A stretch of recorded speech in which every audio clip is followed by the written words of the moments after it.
तो आप लोग को पता है दोस्तों, जो जो सिनेमा हॉल में डांस मूवी देखा है उसके लिए अनाउंसमेंट कर दिया गया पार्ट टू। भाई जो मैंने ही नहीं देखा है, क्या बोलूँ यार, वीडियो पे वीडियो बनाई जा रहा हूँ। तो पार्ट टू अनाउंसमेंट कर दिया गया है, आएगा लास्ट में, मतलब खत्म होता है तो रिवील किया गया है पार्ट टू लिख के। तो ये बकचोदी मत कर देना, पार्ट टू लाना जरूर, क्योंकि अगर लिखे हो तो उसका फर्ज निभाना। आएगा जब ही नहीं जब ये फिल्म ब्लॉकबस्टर होगी। लेकिन ऑडियंस का क्रेजी तो क्रेजी लेवल पे चल रही है भैया, भीड़ तो तबाही लेवल के चल रहा है, बवाल लेवल के चल रहा है। हो सकता है कमाएगा, ये फिल्म कमाएगा। अभी थोड़ा सा छावा रिलीज हुआ यही से इस फिल्म को मौका नहीं मिल रहा उस लेवल का हाइप मिलने। हाइप तो मिल रहा है धीरे धीरे।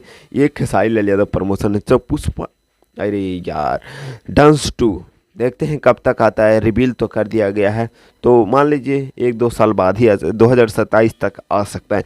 बवाल लेवल के तबाही लेवल 2026 तक भी आ सकता है, कोई पता थोड़ी है, क्योंकि फिल्म बनने में ज़्यादा टाइम नहीं लगता, 2 महीना लगता है, एडिटिंग में 2 महीने 4 महीना। तो देखते हैं क्या होता है कैसा होता है। लव यू, बाय, मिलता हूँ next. Channel subscribe, video share, मिलता हूँ नेक्स्ट बकचोदी के साथ, आप लोगों के साथ।